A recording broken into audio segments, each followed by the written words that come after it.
দ্বিতীয় প্রমাণ হলো আল্লাহ আমাদেরকে জান্নাত দিতে চান। যদি দিতে না চাইতেন তাহলে আমাদেরকে যেই নবীর উম্মত হওয়ার জন্য নবীরা পর্যন্ত চোখের পানি ঝরাইলেন। আমি একটা দুইটা দেখাবো। নবীরা পর্যন্ত চোখের পানি ঝরাইলেন। মুসা আলাইহিস সালাম তারাদাত তাওরাত, তাওরাত কিতাবকে সরায়া দিলেন, অথচ যার কিতাবটা আল্লাহ নিজের কুদরতি হাত দিয়ে লেখলেন, উনি যেই পৃষ্ঠায় উল্টান ওই পৃষ্ঠায় আমাদের আলোচনা দেখার পরে উনি বললেন ফাতারাদাত তাওরাত, তাওরাতকে সরায়া দিয়া বললেন আল্লাহ আমাকে উম্মত বানায়া দেন।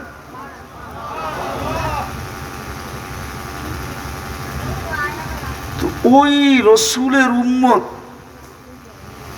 মুসা আলাইহিস সালাম পর্যন্ত উম্মত হতে চাইলেন, কিন্তু আল্লাহ জবাব দিলেন সাবাক্তা মিনহুম, তুমি অনেক আগে চলে আসছো, উম্মত বানানোর কোনো সুযোগ নাই। দেখি বুঝে আসে কিনা। দানিয়াল আলাইহিস সালাম নামে এক নবী ছিলেন। কেননা আমাদের আলোচনা এরকম কোনো আসমানি কিতাব নাই যেটার ভিতরে আমাদের আলোচনা না ছিল। এমন কোনো নবী আসেন নাই যিনি উম্মতের সামনে আমাদের আলোচনা না করছেন। কোরআন প্রমাণ দিতেছে মাসালুহুম ফিত তাওরাত ওয়া মাসালুহুম ফিল ইনজিল। আল্লাহ বুঝাইতে চাইতেছেন তোমাদের আলোচনা তাওরাতেও ছিল, তোমাদের আলোচনা জবুরেও ছিল, আমাদের আলোচনা ইনজিলেও ছিল। যখন বড় বড় কিতাবে ছিল তো ছোটগুলার ভিতরে তো ছিলই ছিল। তো দানিয়াল আলাইহিস সালাম উনি আল্লাহর কাছে দোয়া করছেন আল্লাহ আমি উম্মত হইতে চাই না, কেননা উম্মত হওয়ার সুযোগ নাই। উম্মতে মুহাম্মদী সবাই শেষে আসবে, আর আমি তো এই মুহূর্তে চলে আসছি, বিদায় আমার তো এখানে যাওয়া সম্ভব না, আর দোয়া করলে কবুলও হবে না। তো উনি এক আজীব দোয়া করছেন।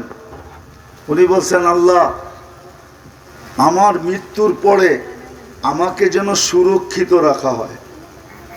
ভালো মতে শুনতে হবে কিন্তু, সুরক্ষিত রাখা হয়। উম্মতে মুহাম্মদী যখন আসবে তো এদের হাতের মাধ্যমে আমি কাফন আর দাফন চাই, শুধু এদের হাতের মাধ্যমে। 2500 বৎসর উনি অপেক্ষা করছেন। সাহাবায়ে কেরাম দানিয়াল আলাইহিস সালামকে কাফন পরায়া নিজেদের হাতে দাফন করছেন। ওই নবীর উম্মত আল্লাহ আপনাকে আমাকে বানাইছেন। বোঝা গেল আল্লাহ আমাদেরকে জান্নাত দিতে চান। আমরাও জান্নাত চাই, আল্লাহও জান্নাত চাইতো। জান্নাতের ধারণা আছে? জান্নাত কি জিনিস? যুবকদের তো ধারণা নাই। যদি যুবকদের ধারণা থাকতো, আমাদের কারোই ধারণা নাই। আমাদের যদি ধারণা থাকতো তাহলে কমসে কম মুসলমানকে দুনিয়ার চাকচিক্য কোনোদিন আকৃষ্ট করতে পারতো না। আজকে যে মুসলমান দুনিয়ার চাকচিক্যের পিছনে আকৃষ্ট, সবাই চাকচিক্যের পিছনে আকৃষ্ট। আমি দুনিয়া ঘুরে বলতেছি, আমি 18 তারিখে আসছি বাহির থেকে, গেছি আমি জুলাইয়ের 18 তারিখে, আসছি আমি আগস্টের 18 তারিখে। অনেকে আবার মুস্কি মুস্কি হাসে, আপনি তো কিছুই দেখেন নাই, ঠিক না? ঠিক না? আমি বিদেশে ছিলাম, তো আমি দেখা বলতেছি, আমরা যদি আসলেই জান্নাত সম্বন্ধে ধারণা থাকতো, রব্বে কাবার কসম, মুসলমানের যুবকের চুলের স্টাইল এরকম হতো না, পোশাকের স্টাইল এরকম হতো না, চাল চলনের স্টাইল এরকম হতো না। না যুবক না যুবতী, না নারী না পুরুষ, কোনো মুসলমানের স্টাইলই এরকম হইতো না। আজান হইতো আর মসজিদে আসতো না, এটা তো কখনো চিন্তাও করা যেত না যে মুসলমান আজান হয়েছে আর মসজিদে আসে নাই, এটা তো ধারণাই করা যেত না। যদিও এখন ধারণা করা যায়, কিন্তু এক সময় এটা ভাবাও যেত না। আমি একটা দেশে 6 বার গেছি, 6 বার। ওটা হলো চাঁদ, আবার আকাশের চাঁদ না, কিন্তু আফ্রিকার একটা দেশ আছে চাঁদ। তো আমি ওই দেশে 6 বার গেছি। এখন যে প্রেসিডেন্ট আছে এর বাপের সাথে আমার পরিচয় ছিল।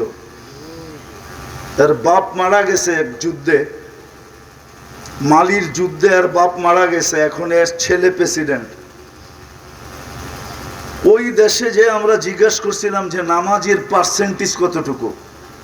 গরিব দেশ, 80% মুসলমান, 20% খ্রিস্টান। তো ওই দেশের প্রধানমন্ত্রী, স্পিকার, সেনা প্রধান, এমনকি রাষ্ট্রপতি পর্যন্ত আমাকে বলছে যে আমাদের দেশে একজনও বেনামাজি নেই, একজনও না। আমি জিজ্ঞেস করছি কেন? আমরা গরিব মানুষ, আবার নামাজও যদি ছেড়া দেই তো আমাদের থাকবে কি?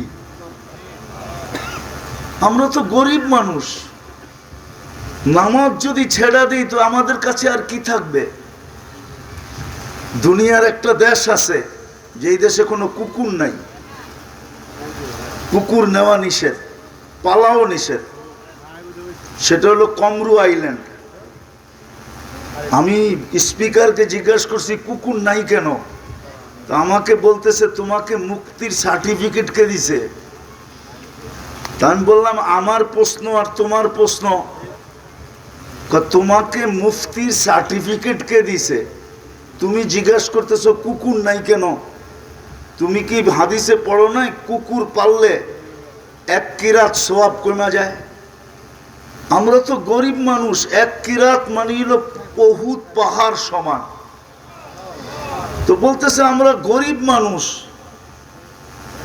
দুনিয়ার তো কিছু নাই আমাদের কাছে, আর ডেলি যদি 1 কিরাত করে সওয়াব কমে তো আমাদের কাছে থাকবে কি?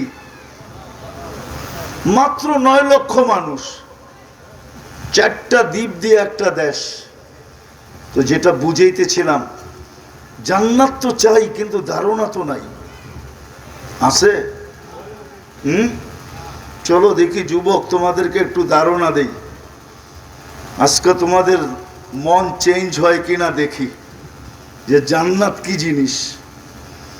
নিচের দুনিয়ার মাটিটা পচা, অধিক বৃষ্টি হইলে, মুষলধারে বৃষ্টি, একাধারে বৃষ্টি হইলে দুর্গন্ধ বাহির হয়। জান্নাতের মাটিটা হবে জাফরানের আর মুশকের, যত বৃষ্টি হবে তত ঘ্রাণ বাহির হবে। জান্নাতে এই বৃষ্টি হবে না, জান্নাতের বৃষ্টি ভিন্ন রকম হবে। বৃষ্টি হবে কিন্তু এই দুনিয়ার পানির বৃষ্টি না, সুঘ্রাণযুক্ত মাটি, মুশকার জাফরানের। আমাদের ঘরের ফার্নিচার কি দিয়ে তৈরি হয়? কেন? দুনিয়াতে সব গাছই কাঠের, ঠিক না? কেননা জান্নাতে কোনো গাছ কাঠের হবে না, সমস্ত গাছ হবে সোনা রূপা, জবরজুদ জমররুত, ইয়াকুত মারজান। বলবেন সোনার গাছে আবার ফল হবে কি করে? তাইলে এখন কাঠের গাছে ফল হয় কি করে? কাঠের গাছে যদি ফল হইতে পারে তাহলে সোনার গাছেও কি ফল? তো আর সোনা হবে না। যেমন কাঠের গাছের আম কাঠ হয় না, কি হয়? আম হয়, ঠিক না? সোনার গাছেও ফল হবে, কিন্তু গাছ হবে কিসের? সমস্ত ফার্নিচার হবে সোনা দিয়া। জবরজুদ, জমররুদ, ইয়াকুত, মারজানের ফার্নিচার হবে, কোনো কাঠের ফার্নিচার নাই।